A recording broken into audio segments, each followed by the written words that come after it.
Maxence Nourric, bonjour. Bonjour Véronique. Merci de nous accueillir ici. Nous sommes dans la cour des senteurs.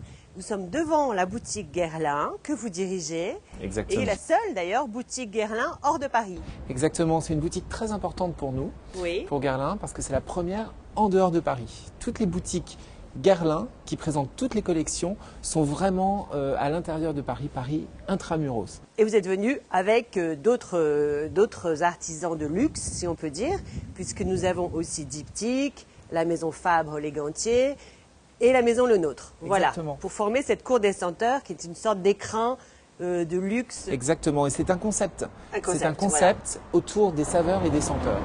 Donc vraiment le but, c'était de trouver un lien commun entre ces quatre maisons, et il y en a un, puisqu'effectivement les Gantiers au XVIIe siècle étaient ceux qui commercialisaient le parfum, le métier de gantier parfumeur.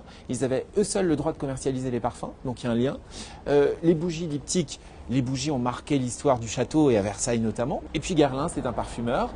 Et on s'est associé aussi avec Le Nôtre pour les saveurs, puisqu'on va le voir même tout à l'heure. Saveur-senteur, c'est très lié en parfumerie. À savoir le fronton de cette magnifique boutique, qu'est-ce qu'on voit? Alors il y a une histoire en fait sur cette boutique, c'est que c'est une boutique vraiment atypique.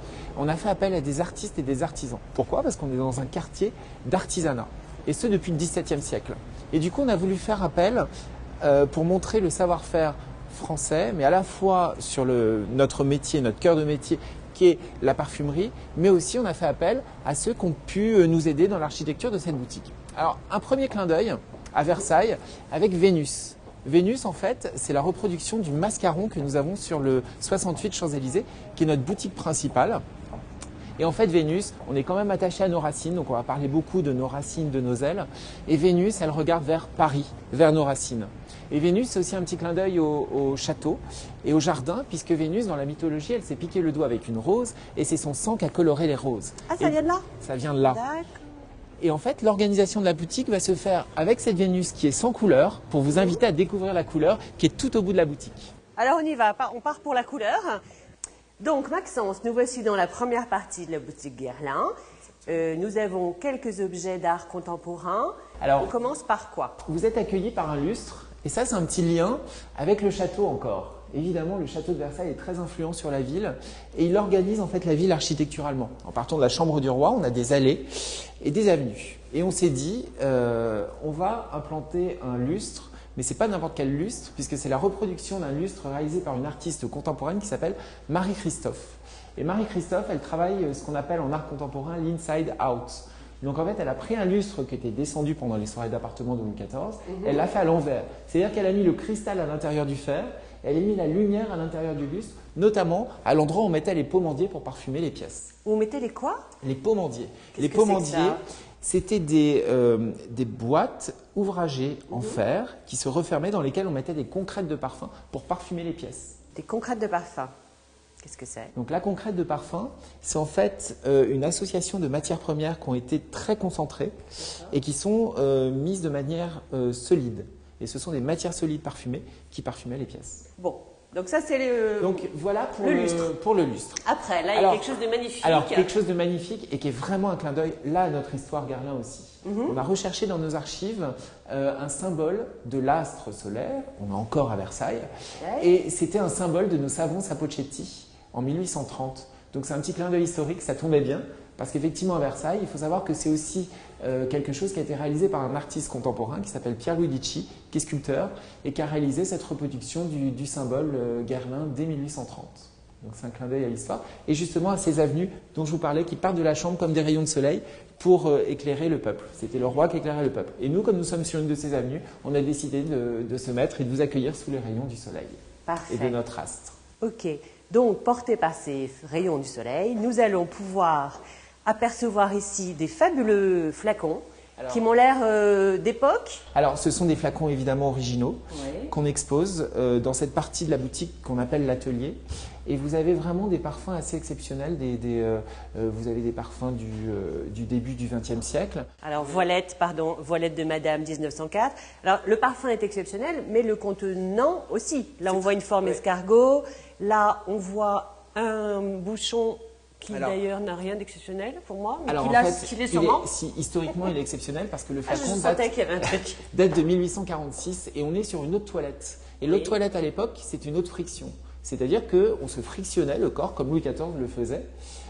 Il était frictionné avec de l'eau de vinaigre. Là, c'était des eaux qui ressemblaient un petit peu plus à des colognes, qui étaient très alcoolisées. Et c'était vraiment de friction parce que le parfum c'était réservé. Ça faisait partie de l'hygiène alors. Ça faisait partie de l'hygiène. Et c'était vraiment un moyen de se laver. Ensuite, là, on aperçoit un autre célèbre parfum, Après l'Ondée. Alors Après l'Ondée, qui a un petit lien quand même avec Versailles, puisqu'on est sur un flacon qui est vraiment dans le style Louis XVI. Et le capuchon, en fait, le cabochon de ce flacon a la forme d'un œillet, qui était une des fleurs préférées de Marie-Antoinette. Donc c'est un petit hommage à Après l'Ondée. C'est ça le lien. Ok. Et là, on aperçoit de magnifiques boiseries. Oui, ça pourrait être de l'ébène, mais c'est du bois de chêne, en fait, teinté. D'accord. Et on est très fiers parce que c'est la Maison Féot qui les a réalisés pour nous. Ils sont réputés être parmi les meilleurs du monde en termes de boiserie. Et ils travaillent depuis de très très nombreuses années, voire plusieurs siècles.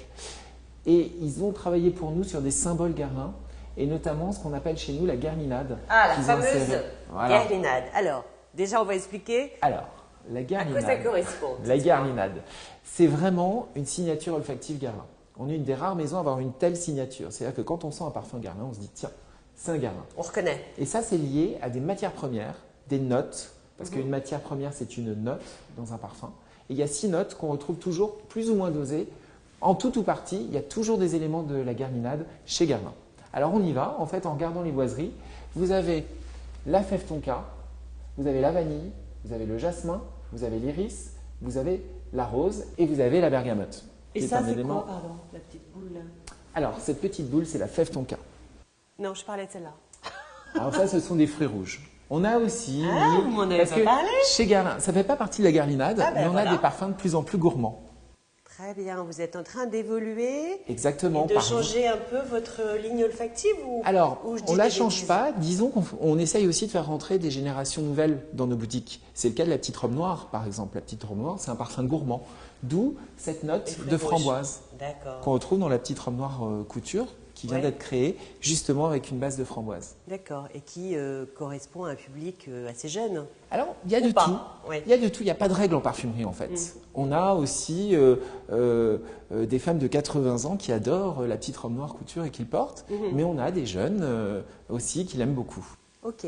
Voilà, donc là, maintenant, nous sommes sous le regard de Thierry Vasseur, qui est l'actuel nez de Guerlain. C'est notre parfumeur exclusif, effectivement. Voilà, qui a travaillé pour cette boutique exclusive en créant un parfum ou une eau de toilette, vous allez nous le dire, qui s'appelle…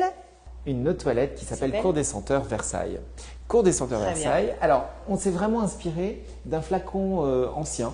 On parle toujours de nos racines et de nos ailes. On aime bien cette expression chez Guerlain. Nos racines, c'est ce flacon de 1853. Sur lequel on voit des abeilles. Sur lequel on voit des abeilles. Alors, il y a une petite histoire que je peux vous raconter très rapidement. 1853, Napoléon III va épouser la princesse Eugénie. Elle est espagnole, lui est français. Et il commande un flacon à consonance militaire. D'où la forme, qui est en fait la forme… Alors, celui-ci, je peux vous le ramener. Il est un peu lourd, mais voilà.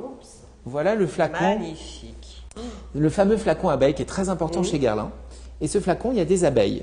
L'abeille, c'est l'ascendance de Napoléon III. Napoléon Ier, évidemment. Donc, c'est le côté impérial. Ensuite, vous avez le nombre d'abeilles, qui est le nombre de provinces de l'époque. Et puis, vous avez la forme.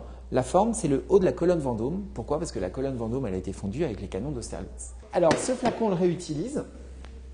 Et on a ajouté un nœud rouge en hommage à Louis XIV et à ces fameux talons rouges que lui seul et son frère s'octroyaient le droit de porter. Donc, c'est un signe de noblesse qu'on retrouve dans d'autres marques, sur certaines chaussures, il y a des talons rouges, ça vient aussi de là. On y retrouve l'astre qu'on a vu à l'entrée de la boutique.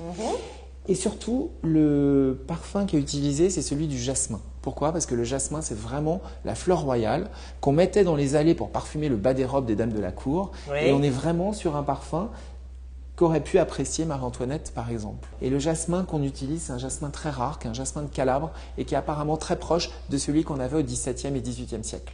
Bon, on va continuer notre petite visite. Avec plaisir, et vers l'art contemporain. Voilà, on s'approche du présent. Nous voici maintenant dans l'autre partie de la boutique. Voilà, on est donc dans le présent, le contemporain, si je puis dire. Voilà, c'est la partie maquillage de la boutique. Voilà, oui, on n'est plus dans les flacons, là on est dans le maquillage. Voilà, on est dans le maquillage et on est tout au fond. On est dans la couleur. Dans la couleur. et on est dans l'explosion solaire en fait.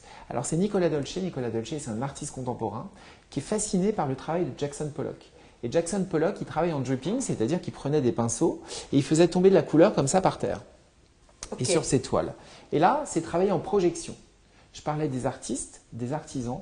C'est un artiste contemporain qui est de renommée internationale, qui s'associe à des maîtres verriers pour réaliser ce support en verre. Il y a 8 mètres de portée, donc c'est un travail assez titanesque en termes de verrerie.